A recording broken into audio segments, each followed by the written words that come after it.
What's going on, you guys? It's your Huggable Hipster here, and welcome back to today's video. I was about to say today's Tea Talk because this is kind of Tea Talk-esque, where I sit down with you guys, talk about some topics that might interest you, are newsworthy, all that kind of thing. There is a game that came out called I Am Jesus Christ, which is the reason why I wrote the article that I did for today's video, which is Religion in Gaming. You're probably thinking, Ariel, stay in your damn lane. Stay in the lane that you were meant to stay in with the gaming. And you know what? Technically I am, because religion put its toes into my lane. I did not put my toes into its lane. So I thought I was going to create a brief script for this. No, I went all out and I just did a full-on article because I have a lot to say. There's a little bit of a disclaimer before we get into today's video. I'm not trying to unnecessarily trigger people, even though I might. Can't help that. I don't wish to offend anybody. I don't want to get anybody irritated at me. I am simply discussing something that I found interesting and somewhat weary, because this is just one of those topics that I found very interesting, and I find myself lucky enough to be surrounded by like-minded intellectuals who want to discuss really thought-provoking things. So in games today, we see a rise of how information is fed to us, whether it be through VR, a concept, a storyline, what have you. It's all the way to drive the message home that the developer or creator wanted to bring to its audience. The discussion of religion is a big bite to chew, especially when you have politics involved, who's more ethical and who, and so on. Today I'll be discussing religion in video games in a psychoanalytic manner that affect the players / characters, the entire 360 of it, really. Very happy to say that I built myself a very comfortable niche here on YouTube that allows me to discuss psychology, medicine, storytelling in a way that's healthily triggerable. Not even a word, but I'm going with it. That can healthily trigger somebody? Yeah, okay, I'll go with that. That can healthily trigger somebody. The question that we really have to ask ourselves is why religion is so trigger happy in video games. And everything else, but mostly video games. There are several possibilities, one of which could be that religion is a thought-provoking subject matter that's used to drive a storyline, NPC plotline, a whole host of things. And another possibility is that game developers or writers who are working for a gaming company will see a trend that is happening and they're like, ooh, I like that, let's work on that, let's write a story or a game around that ideal. Let's make this into our own version, let's tackle it, let's take it on, whatever it may be. Because we see that in the game Outlast, there is this kind of cultist ideal, and then we see the game The Evil Within take on this kind of cultist ideal. So it's not far-fetched to think that other game companies influence one another, you know what I mean? Like I said, I want to tread lightly whenever I come to this topic because I do respect those who practice religion. Even though I am agnostic myself, I respect those who practice Christianity, Judaism, Buddhism, all spectrums. This is a how religion affects gaming, not a how I feel about religion video. Religion in gaming has been a focal point for a few years now, I would say. The first game that I played that actually had religious connotations with it was Outlast. Really intrigued by the game and thought that, okay, a lot of games are going to have this kind of cult-esque vibe, if you will. Purely because it's something that has this unknown factor to it. We don't know too much about cults, other than that we don't want to be in one. Cults have always been an interest factor to a lot of game devs because it's a way for them to tackle religion and use it in video games without being offensive. We can all agree over here that cults are scary and spoopy and that we don't want to be in one, yes? Other games including The Evil Within 2, Fight of Gods, Elder Scrolls, a lot of them, also a new one that came out called I Am Jesus Christ, use a lot of religion and cult-esque ideals. Also, shout out to my friend Maro who told me about the game Fight of Gods. There are just so many games I have never heard of that have religion as their main focal point. So shout out to you, girl. Different storylines and structures amongst all the games that I've mentioned, but they use parts and different pieces of religion as their focal point and somewhat of their guidebook to guide the game. Now, when writing a story, whether it has an in-depth plot line or something very basic, you always run the risk of being offensive. Always. Not that cool, edgy offensive. I mean the type of offensive that makes you look like an idiot. This is what the creator of I Am Jesus Christ did. I'm still not over this, honestly. Now, you guys know me well enough to know that I don't call people out unless I have a reason to.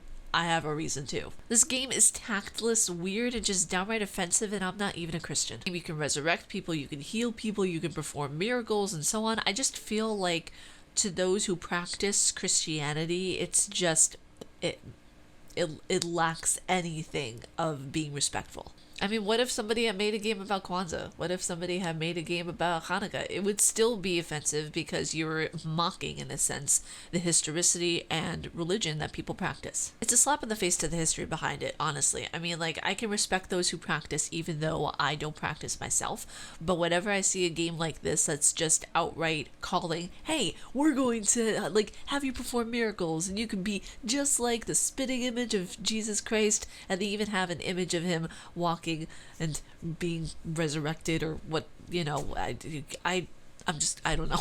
Showing the opening credit scene, like him literally coming out of the tomb as you, like, it's a first person perspective game, and you're literally like, whenever you go to heal somebody, your hands are like over the, it's cringeworthy. Okay, it's cringeworthy.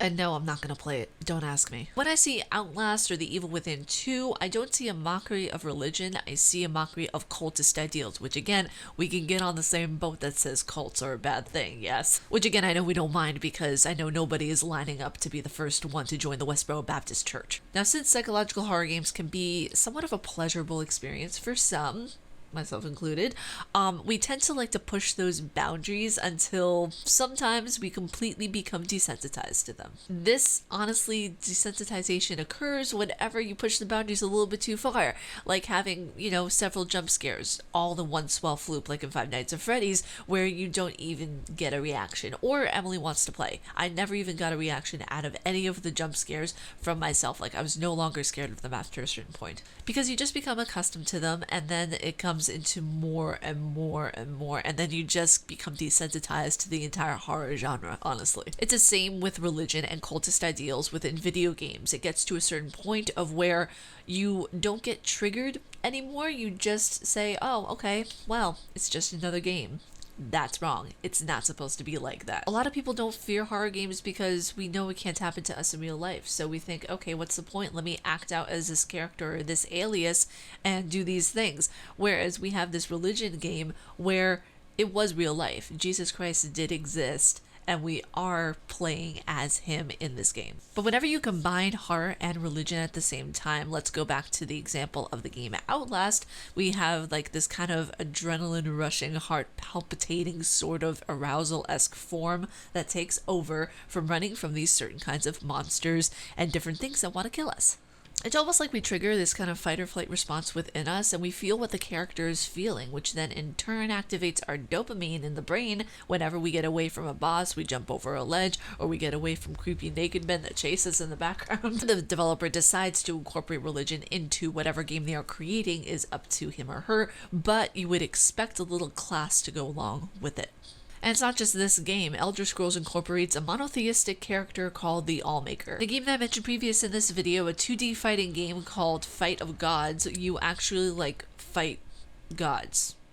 You know, it's like Mortal Kombat, but, you know, with gods. I mean, in one picture I saw Jesus and Buddha, and they look like they were having a good old time, so it's, you know, it's I don't know, I'm kind of shook by the entire thing, that religion is, to that extent, a driving force in a video game, and the creators are just like, no, it's okay, we can do this. So there is a lot of controversy within these subsections of games alone, and the fact that people are being more trigger happy than others, that's up to them. It's not really the game developers' fault that they are being so trigger happy, because you can't control everybody. You can't control the emotions and feelings that come out of certain people. But what you can control is the way you create your game not to elicit such a tremendous backlash. Like if it were one or two people, it's like, oh, okay, one or two people don't like the game. But if it's the vast majority, then you know you got something wrong.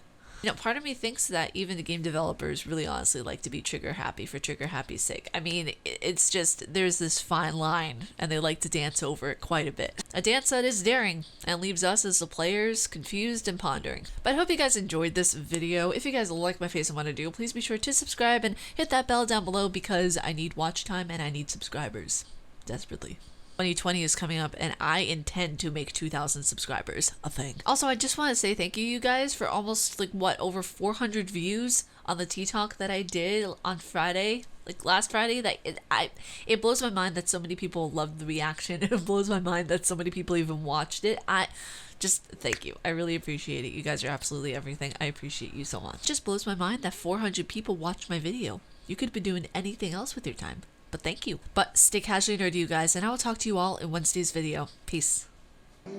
아침을 깨우는 네 목소리 머리를 빗는 네 빗소리 밖엔 비가 오나 봐 들리는 빗방울들이 땅에 떨어지는 소리 전해지는 좋은 팅gle 대체 뭐야 너는 비법